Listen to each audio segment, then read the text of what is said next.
for our tech community and our local small businesses. This agreement means more jobs, more customers for Made in America goods, and a stronger economy for the United States. I give President Trump credit for creating a new bipartisan model for free and fair trade that levels the playing field for American workers and can be used in future trade agreements going forward. This agreement sends a strong signal to the world and to our trading partners. America is open for trade, and we will work diligently with our trading partners around the world for agreements that are free, that are fair, and that level the playing field for our American workers and farmers. I thank the leadership of the House Conference for leading the charge in raising the profile, insisting Congress take this up and move this forward without delay, because as our leaders have said, every day we delay, it hurts America. It benefits China and our other competitors. Now's the time to act. At this point, this agreement is so solid, there is really no excuse for any member of Congress to oppose it, because this is clearly a win for American workers and for our economy. Thank you. Thank you very much, Kevin. Now we also are very focused on what we can do to help reduce medical costs, reduce prescription drug prices across the country for all Americans. Despite the fact that Speaker Pelosi is unwilling to bring a bipartisan bill to the floor, there are many bipartisan bills that she could bring to the floor. We are focused as Republicans on putting forward solutions that will actually help Americans and that can be signed into law, help Americans see these prices reduced. And so to discuss that this morning, I'd like to begin with the gentleman from Michigan, Mr. Upton. Well, this week marks the third anniversary of the enactment of 21st Century Cures that President Obama signed. The bill, of course, passed the House 392 to 26, strongly bipartisan in both the House and the Senate. And one of the things that the main focal points of what it did was expedite the approval of drugs and devices. And now, 3 years later, we've seen some tremendous successes. I was with a young girl last week in a wheelchair who has SMA, that's spinal muscular atrophy. It's often fatal for young children. She had been on a drug for just barely 15 days, and already she was getting muscle. She was able to move her head back and forth for the first time in more than a decade. Last week I met with some folks that were very excited about a new stage 3, stage 4 pancreatic cancer drug that has been enormously successful in the first number of trials, and because of cures, if it is successful, could be the first drug that actually deals with this and get to market years faster than perhaps it otherwise would have. We've seen some success on Alzheimer's drugs. Last week in USA Today, a headline, "Autism Research Takes a Step Forward." All of these happen because of what we did on 21st Century Cures. The Democratic bill, H.R. 3, would stifle the innovation, and whether it's the CEA or the CBO, they all talk about drugs that will not likely make it to market for years, slower than they otherwise would. Our substitute will continue the innovation surge that we've seen because of 21st Century Cures and be able to find the cures for the diseases that really impact every family that's there, which is one of the reasons why H.R. 19 is an important substitute that we'd like to see be able to be offered and debated and voted on instead of H.R. 3, which really has no chance of either getting through the Senate or ever reaching the president's desk, and therefore denying Americans the research and ability to find cures for these diseases. And now to speak further about this, I'd like to introduce the gentleman from New York, Mr. Reed. Thank you, Madam Chair. Thank you, Madam Chair. I wanted to come today and was invited to come to discuss the Lower Cost, More Cures Act. As a member of Congress who has dedicated now his entire career to finding common ground, I can tell you what we are offering in regards to the Lower Cost, More Cure Acts is something that could actually be signed into law. These bills consist of legislation that is broadly supported across Democrat and Republican circles. It has a pathway to get to the president's desk, because if we go down the path of partisan politics, which H.R. 3, in my humble opinion, is an exercise in partisanship on the health care issue, who loses in that environment? The American people. And I can tell you, I have heard, as my colleagues have also heard, from seniors, from folks who are going to the pharmacy counters, drug prices in America is at a crisis level. We need something to do that is going to address this for the American people. And the Lower Cost, More Cures Act, H.R. 19, is just that. It brings people together. It is not a perfect bill, but I will tell you, when you can get 80% of the loaf, that is not a defeat. That is a victory, as Ronald Reagan taught us. And so I ask my colleagues to support this legislation, but I also ask them to support this legislation for another reason. As the co-chair of the Diabetes Caucus and the father of a type 1 diabetic son diagnosed at 4, now 19, insulin in particular is probably the best example of the crisis in drug prices in America. And what we do in this bill is limit the exposure to diabetic patients so that their out-of-pocket expenses are not going to put them out of business, take food out of their refrigerators, or make them to decide whether or not they can actually afford insulin, because we cap the cost on those patients at the pharmacy counter. I applaud my colleagues for putting this bill together, and I ask, as the father of a type 1 diabetic and the millions of folks that suffer from diabetes out there, let's do something rather than just blow a lot of hot air in regards to H.R. 3. And with that, I turn it back to our chair. Thank you very much. Now I'd like to turn things over to our whip, Mr. Scalise. Thank you, Liz. Congratulations to the great state of Wyoming for your 150 years of women having the right to vote and being a pioneer. And she's a pioneer in our conference, too. And it's at a time when this week especially, we have a lot to be concerned about. There's a lot we're working on. As House Republicans, we're working to fight for American families, to help improve their lives, help lower drug costs, help address some of the problems that they're confronting. And it's an unfortunate, very disappointing contrast with what you're seeing Speaker Pelosi do with her majority. And let's start first with USMCA, because this is something that we've been working on since President Trump took office, when he said that he would make NAFTA better for American families, that he would actually go and negotiate a better trade deal with Mexico and Canada to open up more opportunities. Right now, a lot of products that we make in America, we can't sell in Canada. We can't sell in Mexico. And under the United States, Mexico, Canada agreement, we open those doors up and we create more jobs, over 160,000 more jobs for American workers, higher wages for American workers, and the ability to sell our products. But even more than that, what it does is sends a message to the rest of the world. There are a lot of friends of ours around the world. You see it with Japan, you see it with the United Kingdom. So many other countries want to have better trade relationships with the United States. But until USMCA can get done, they don't believe that they can actually go and negotiate a deal with America until they see that we can actually get the agreement with our neighbors from the north and south put into law. So the fact that we're going to finally get a vote on USMCA is a big win for those American workers. But also then it sends a message to China. And everybody knows, not just in America, but all of our friends around the world that know that China doesn't play by the same rules and that they have to come into line with the rest of the world.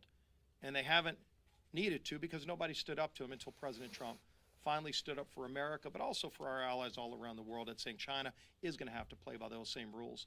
And getting USMCA passed also sends that message to China that if they want to be a part of the greatest and hottest economy in the world, which is the United States economy, they're going to have to play by those rules too. So getting USMCA moved through has been a top priority of ours. I set up a whip team just specifically for USMCA. This morning, Chairman Brady and myself hosted a call with Ambassador Lighthizer where he laid out those details, and we talked about how important it is for American workers, for the president to get this done, and hopefully it gets done quickly. Should have been done a long time ago, but again, as we've seen with Speaker Pelosi, she instead of using her majority to focus on things like lowering drug prices, which we've got a great bill, H.R. 19, that would lower drug prices, that only includes bipartisan legislation, not a partisan approach, something that can't get signed into law, but ideas that actually bring Republicans and Democrats together.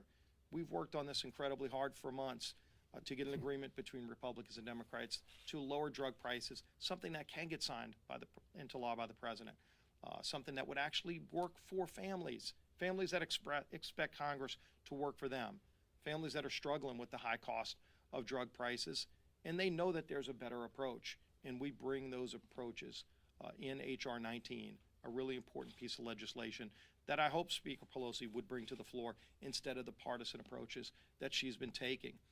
And finally, when you look at what she really has done with this majority, that is from day one when she became Speaker, she made it very clear that the most radical elements of her base who didn't want to work with this president, but they wanted to overturn the results of the 2016 election, and so they were committed to impeaching him, regardless of the facts. That's been going on from day one that Speaker Pelosi took that gavel. And today, unfortunately, she bowed down to the most radical elements of her base instead of standing up to them and saying that she was going to work for the American people. By bringing articles of impeachment after years of investigations, with the Mueller investigation being the linchpin, what they thought was going to be the thing that delivered something to impeach the president on, and it didn't. There was no violation. The only collusion that happened where Russia tried to interfere with our election was when Barack Obama was president. That's when Russia tried to interfere with our election. Why Barack Obama and Joe Biden aren't being asked why they didn't stand up to Russia and stop them from interfering in our election is a really good question that's not being asked. But President Trump has stood up to Russia on so many accounts. President Trump stood up to Russia with our ally Ukraine and still is standing with Ukraine against Russia when he sold the Javelin missiles that President Zelensky, on that now infamous call, thanked President Trump for doing, giving Ukraine the tools that they need to stand up against Russia. All the times that the Democrats brought witness after witness that were supposed to be the star witness, they were asked by our members point blank, can you name an impeachable offense? Not one. Can you name any count of bribery? Not one. Yet they still go forward with impeachment, not because there's evidence, which is what the constitutional standard should be, but because they're afraid he will get reelected. And time after time, you've heard Democrats in this House say exactly that. They're not impeaching the president because they can list an impeachable offense. They're impeaching him because they're afraid he will get reelected. That's not why you have the power of impeachment. That's the abuse of power. Speaker Pelosi, Adam Schiff, and her counterparts have been abusing the power of impeachment because they're afraid Donald Trump will get reelected on his own. The American people should be the ones that decide who the president is, not Nancy Pelosi or Adam Schiff, because they disagree with the results of the 2016 election. That's going to be a low mark in Congress when you see what they've done to the standard of impeachment. Turning it instead of what it's always been is a unique power of Congress to hold the president accountable if they violate a law, and instead now using it against a president because they're afraid he will get reelected on his own. That's something that she's ultimately going to have to account for. Again, you've seen a lot of her own colleagues trying to find an off-ramp, trying to say, let's get away from impeachment. But she couldn't stand up to the most radical elements of our conference. And make no mistake, they wouldn't be talking about this if they felt confident in their field of candidates. More and more Democrats are talking about getting in the race for president to this day. But ultimately, they ought to trust the American people with the election and not still try to reverse the results of the last election. That's what impeachment was supposed to be for, but not an impeachable offense. And keep in mind, Zelensky never did the investigation and got the money. Zelensky himself said there was no pressure applied, and that's the basis for them impeaching a president. I think people know what's really going on here. They know this is all about politics, and they've seen the abuse of power. Last week, Adam Schiff spying on members of the press, subpoenaing phone records of journalists. We don't know how many. I asked anywhere at the colloquy last week, can you tell me how many journalists Adam Schiff was spying on? He couldn't answer that. How many members of Congress is he spying on, or other citizens across this country? And they can't even answer a basic question like that. We all should be alarmed at how they've abused their power with this majority in Congress. And it's a shame, because there's a lot more we should be doing that families across this country are counting on us to do, like lower drug prices. At least as House Republicans, we're going to stay focused on fighting hard for those families across America who are counting on us, and working with President Trump to go deliver more wins for American workers and the American economy. And with that, I'll turn it over to our Republican leader, Kevin McCarthy. Thank you, Steve. Good morning. You know, back in 2016, the Democrats called those who supported Donald Trump deplorables. And now they're trying to disqualify their votes. Democrats still cannot get over the fact that the president won the election and they lost. Just last week at this podium, Nancy Pelosi went to point out that they created a timeline to impeach President Trump that she said started 2.5 years ago. Many of you know of this timeline because once they took the majority, they had to decide who would become chairs of their committee. The Impeachment Committee of the Judiciary, who could win? Jerry Nadler campaigned on that he would be the very strongest member to lead a potential impeachment. On the day of swearing in these new freshmen that gave him the majority, a mere few hours after being sworn in, Congresswoman Tlaib proclaimed, "We are going to impeach the mother." You had Al Green admitting that the Democrats have true fears if they do not impeach President Trump that he would win re-election. And now and today, we watched them introduce 2 articles of impeachment. They changed the course of Congress to take away due process for any point of where we are. It is the fear that Alexander Hamilton had that came to fruition in this Congress. I just hope no Congress ever repeats what we're going through today. They have a lot of members on their side very concerned, because from the moment they started impeachment and letting the American public see what they believed and keep changing the term of what they thought was out there, it has been falling in the polls. If you need any more evidence of how unpopular impeachment is, watch the 2 press conferences today. After announcing impeachment within less than an hour, the Speaker finally relented and said she would bring USMCA up. She has held it for more than a year, making America weaker in our negotiations with China. Our number 1 and number 2 trader, Mexico and Canada, was being held up within our own agreement. But those who are vulnerable in this vote for impeachment continuing to make the argument, as the rest of America was too. At no time when she would bring this bill up would there ever fear of it not passing. But the only reason she would finally relented is because of the unpopularity of impeachment itself.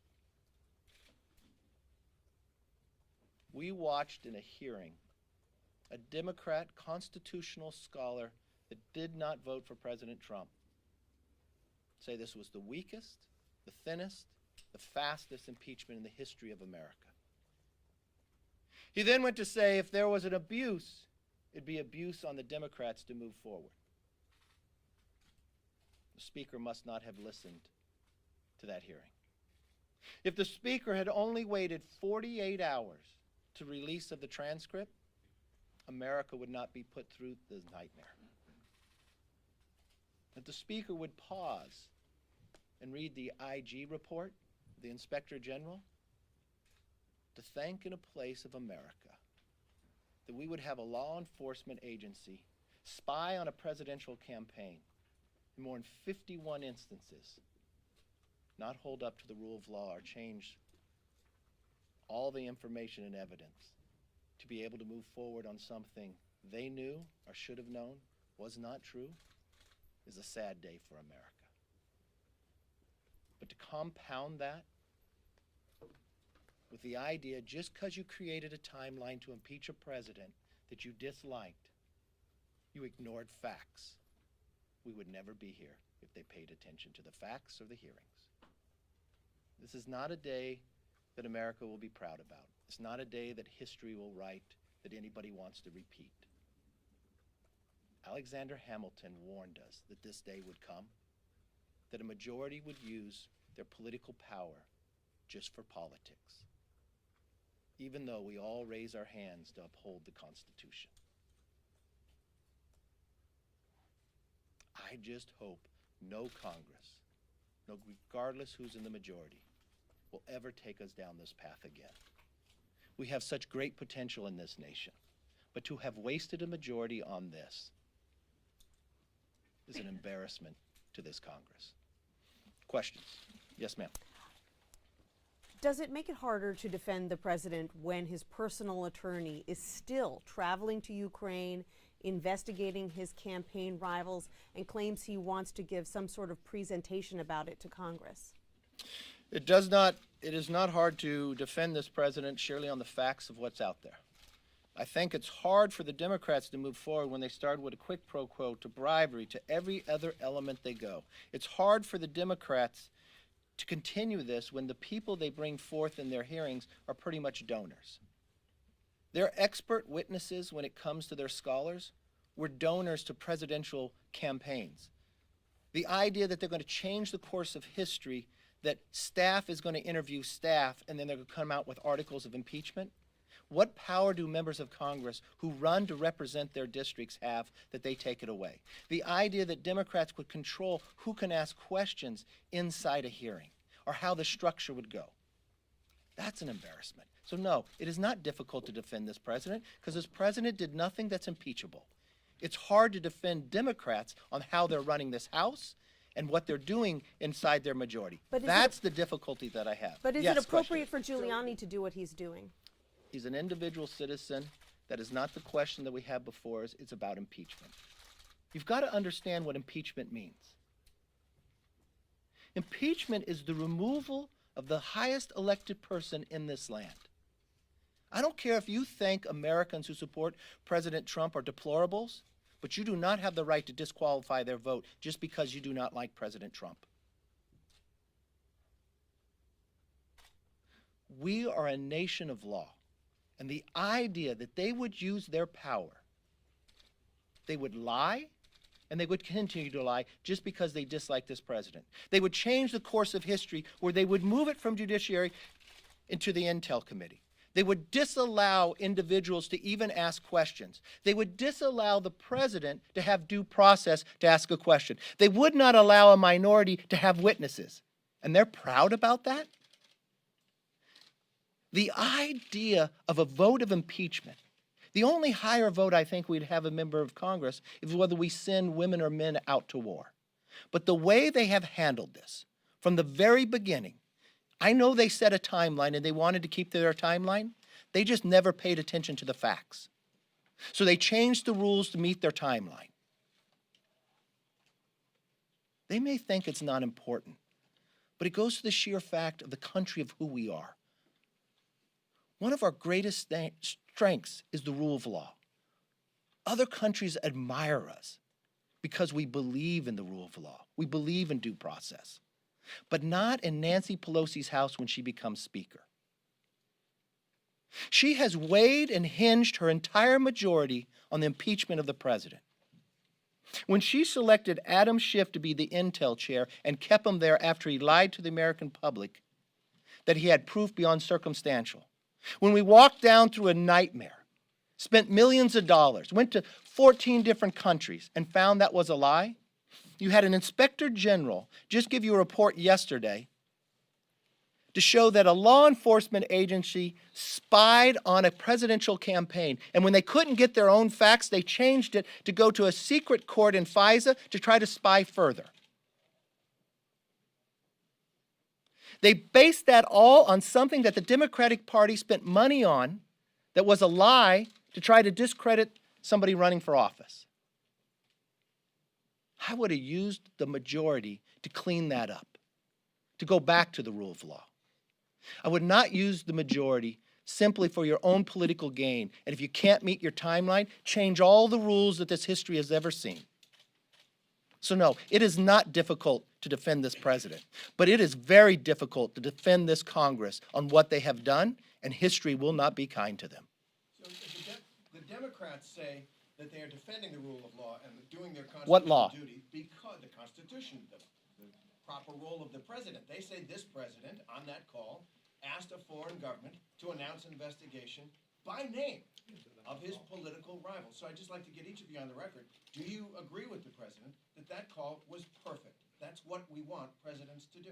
The question we have before us, is that call impeachable? Even their own witnesses.